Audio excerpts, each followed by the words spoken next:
Mania! The wild and wacky world of caps and slammers. Hi, I'm here to tell you about the game of caps and slammers, otherwise known as POGs, whackers, trove. Around here we just call it plain fun.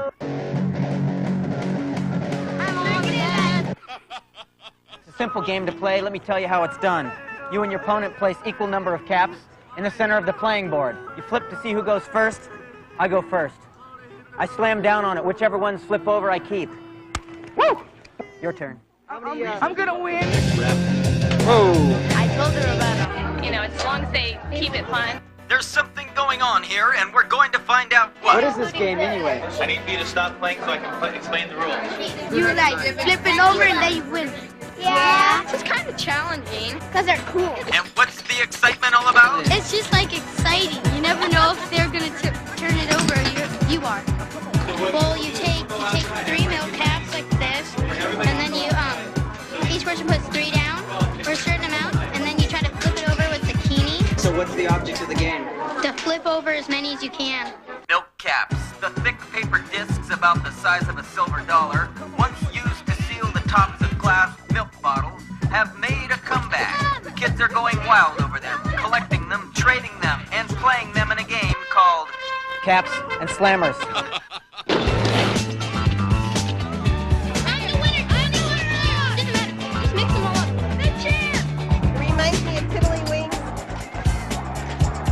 More than just collecting. Well, this is a phenomenon that is taking America by storm right now. All over the world, like in Europe, you know, it's really catching on. This new Milkcap game from Hawaii is really exciting, and the kids love to participate. Hey, I'm here. We never talk about electronic games here because it never comes up. I think that this is a reasonable alternative. When they come here, they're focused on trying to find the cap to get them excited to buy or to play with.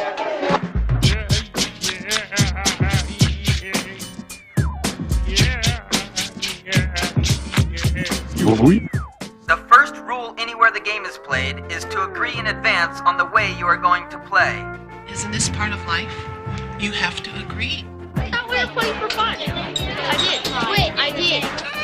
I don't play with cheaters. You never play for fun. We're playing for fun. Hey, I didn't have a slammer with me, so I said, here's another way we could play. You see what's transpiring here? The thinking? Yeah, everybody that I know now plays it. This is what they came up on their own. All my friends know it, really. Problem solving. So it's kind of cool.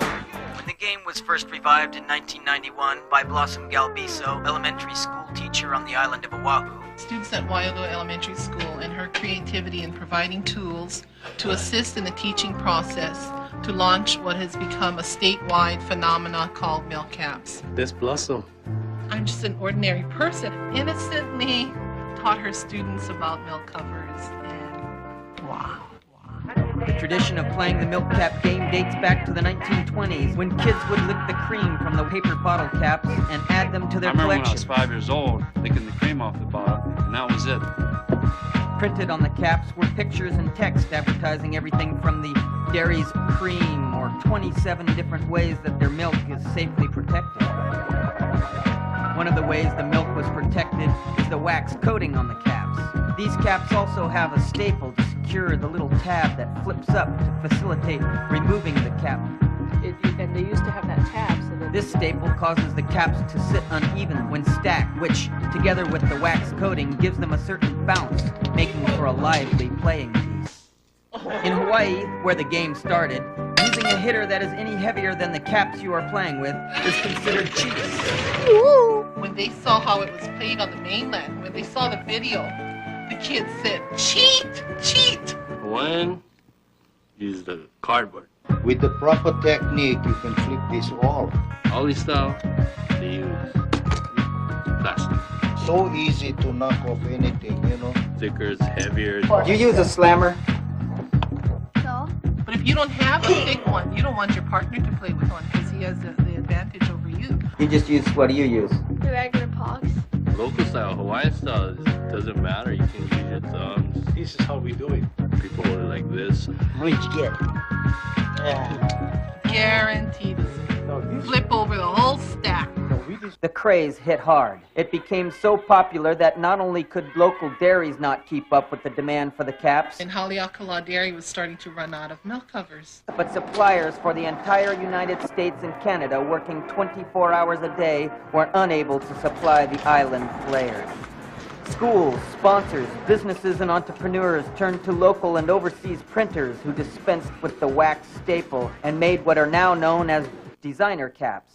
As something travels from town to town, certain things change. And with it, the advent of the slammer.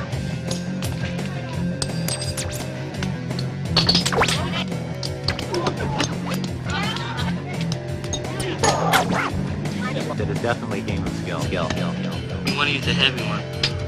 You want to use a heavy one.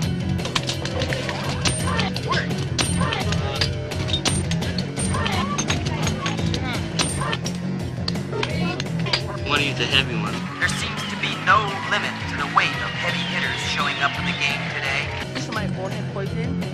High piles and low piles, and it's double finger. Chrome caps are the best. It's brass. That's your slammer? Yep, silver dollar. It actually works too.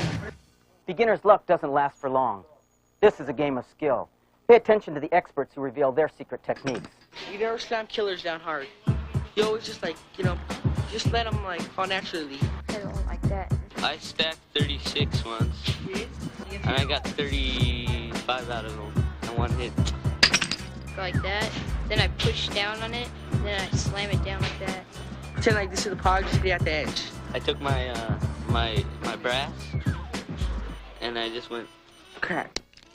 Or you don't even want to use a big heavy slammer for a pile of 4 because it's not going to flip it. If there's a big stack like this, you want to use a heavy one because you're not going to get much luck turning it with this. You hit it dead in the center. Or maybe a little, like a centimeter off to the side.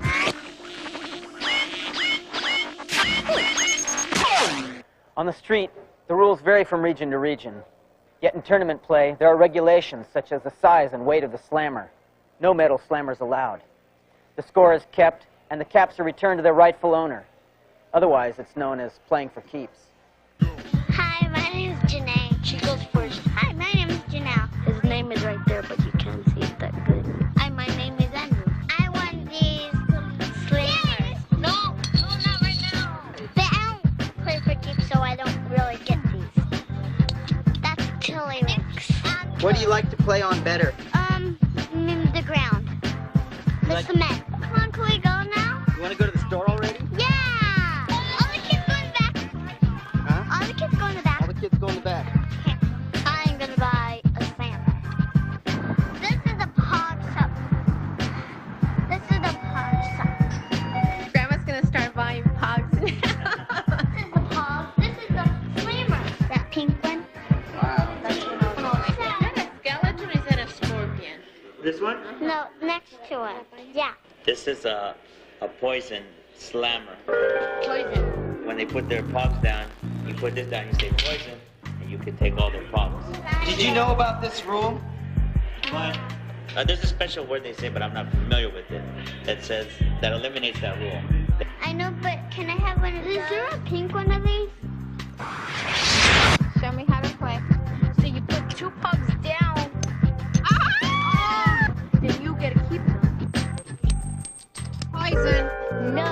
Is that fair? Yeah, that's what the guy in the store said. But it's not true. There are many unhappy players who go to school where the game has been banned. I wouldn't ban something necessarily just because it was popular. Yeah, I'm a middle school director. That's they banned it from Newport High because kids say you're gambling. I guess you could worry about the fact that it's a form of gambling, but then I guess sort of almost any game that kids play is really a form of gambling too, so. We felt it was interfering with school life. Well, it's okay with me because it brings together so many of the kids, and I love the fact that boys and girls play it. You mean guys playing POGs? Yeah. It's really sad when I started hearing about schools banning milk covers because, for one thing, the kids were enjoying it.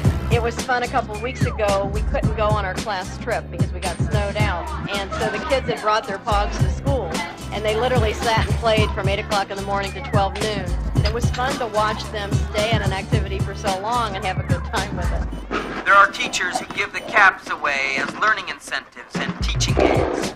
I use them as a tool for the little kids to teach hand-eye coordination. I use it in developing rules and teamwork. The knuckle whack, there we go. A teacher in Hawaii, for example, had her students write a book.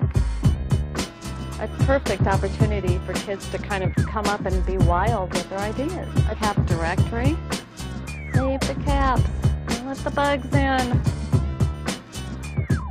That's the true wonder and magic of Milkcap.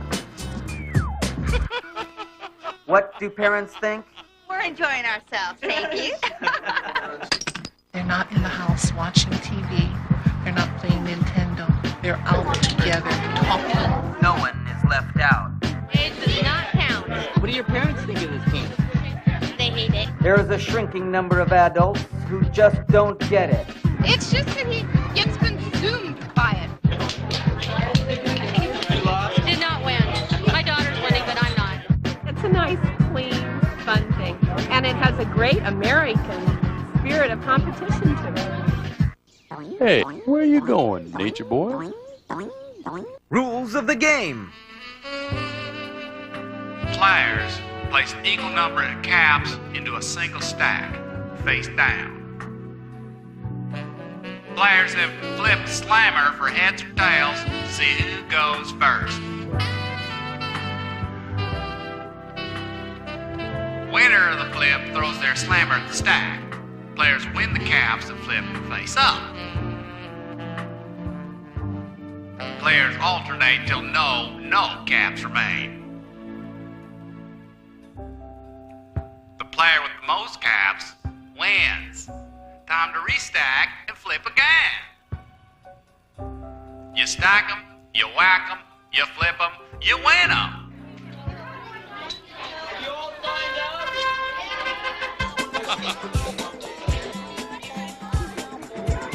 Who has signed up and hasn't gotten a tournament yet?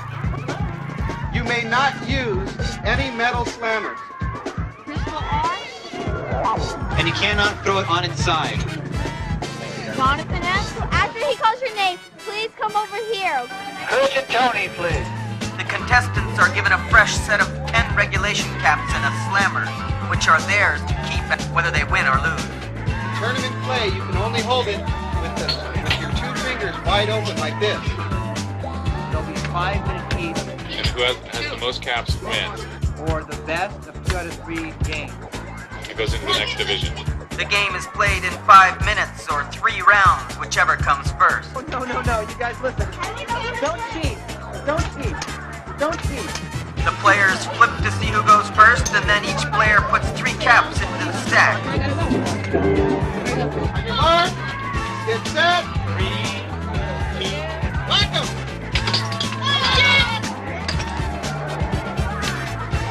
The players alternate 3 times, attempting to turn over the final and most difficult cap. If it is not flipped over, each player refreshes the stack with 3 more caps. Milkcap tournaments are the place where even a newcomer can learn to sharpen their skills.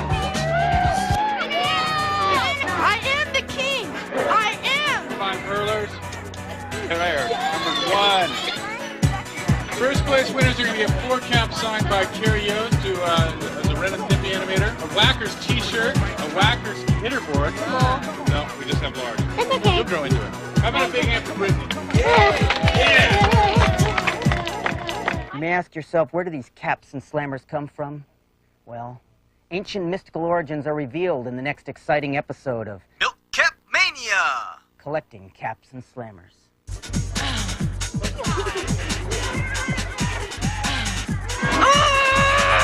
Player number 1.